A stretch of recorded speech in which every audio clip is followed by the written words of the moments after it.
Gracias por seguir con nosotros. Una elección con final incierto aún es lo que se llevará a cabo en Chile este domingo cuando se realice la segunda vuelta electoral. País que ya entró en el silencio electoral y donde la campaña fue cerrada. Para el análisis nos acompaña hasta ahora Fernando Fuentes, periodista de Diario La Tercera. Bienvenido, Fernando. Gracias por estar con nosotros.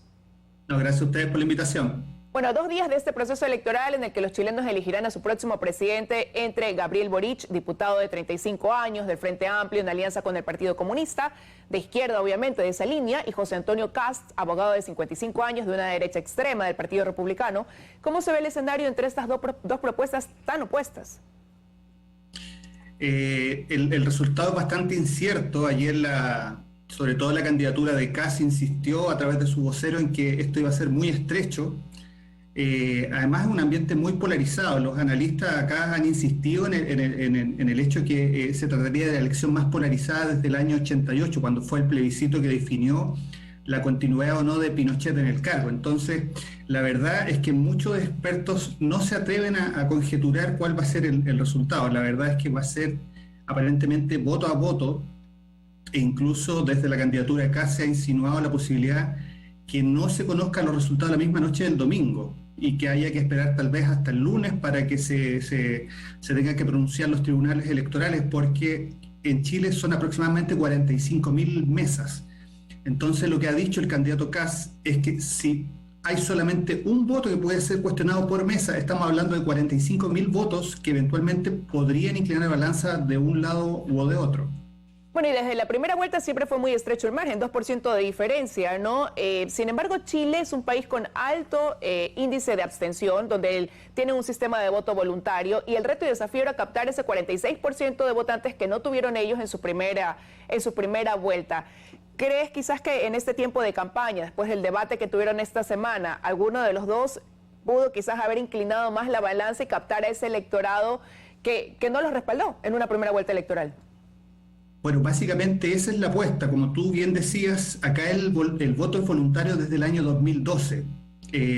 Antes de eso, las elecciones acá, después del retorno a la democracia, tenían una participación en torno al 80 o más por ciento. Y después del 2012, con la modificación a la ley, esta participación efectivamente ha bajado por debajo del 50%.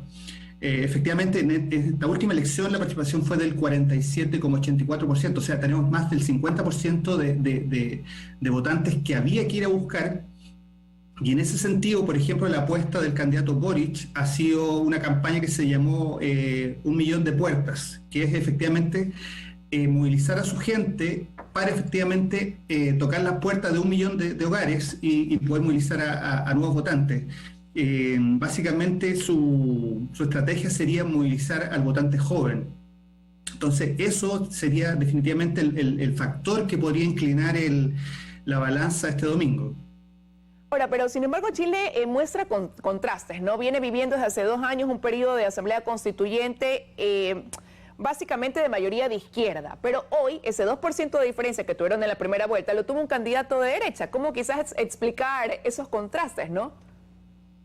Mira, como me comentaba hace un par de días Daniel Sobato, que es el director de Idea Internacional, una ONG con alcance global que monitorea elecciones en todo el mundo, me decía que en esta oportunidad Chile a él lo había sorprendido mucho. Era un proceso electoral que iba de sorpresa en sorpresa, por lo mismo no se atrevía a conjeturar nada para este domingo. Y efectivamente nadie esperó, por ejemplo, el resultado de primera vuelta. O sea, se esperaba que Kast podía tener una participación importante. Recordemos que en la última elección presidencial él había tenido alrededor del 8%, pero ahora él fue la primera mayoría, con casi un 28%. Y es efectivamente un contraste respecto de las elecciones previas, que habían sido tanto el plebiscito constitucional, donde la opción del apruebo, o sea, por una nueva constitución, fue mayoritaria, casi el 80%, y después en la votación para los constituyentes también el sector de izquierda fue mayoritario.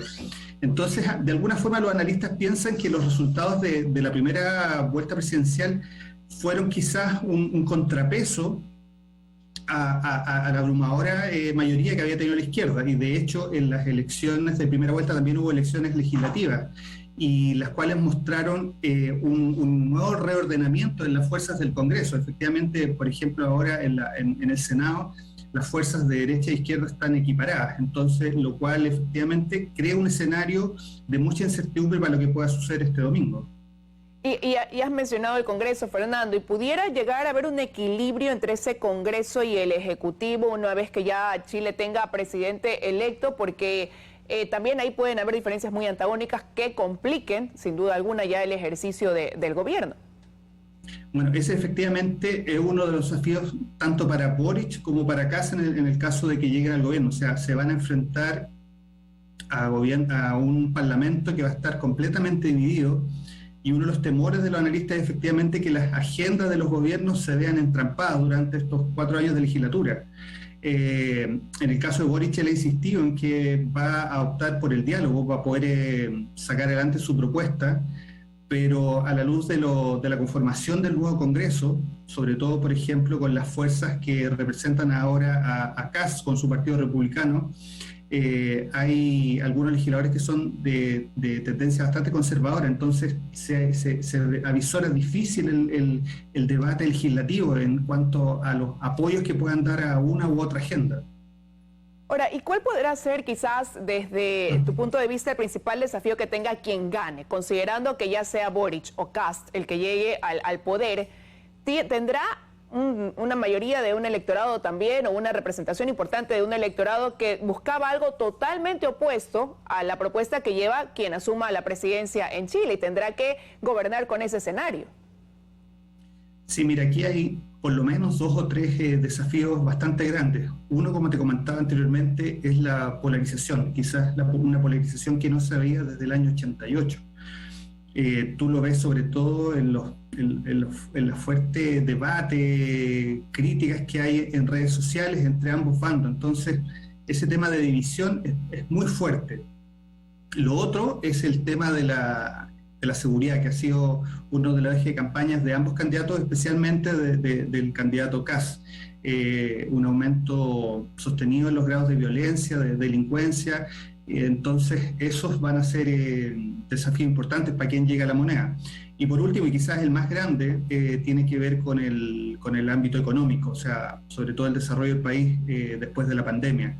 Y en ese sentido, el comando de Kast ha intentado destacar mucho la incertidumbre que podría generar la llegada de Boric al gobierno, insistiendo en el tema de que su socio en este caso sería el Partido Comunista. Entonces, es un fantasma que se cierne sobre el futuro económico de Chile. ¿Qué puede hacer Boric instalado en el gobierno con el Partido Socialista como socio principal?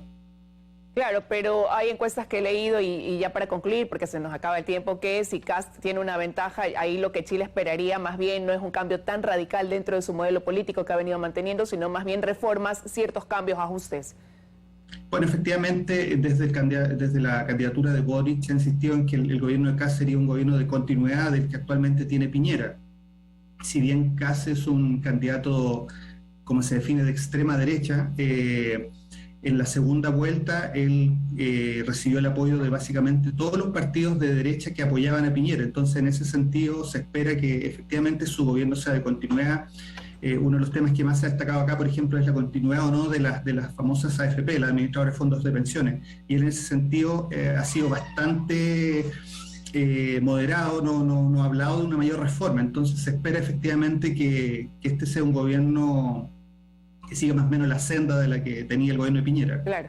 Bueno, lo cierto es que Chile irá a las urnas este domingo con un panorama incierto, donde cualquiera de los dos candidatos pudiera tener la victoria al tener un margen tan estrecho que lo separa de diferencia, ¿no?, entre ese respaldo del electorado. Quiero agradecerte, Fernando, que hayas estado con nosotros esta mañana con el análisis.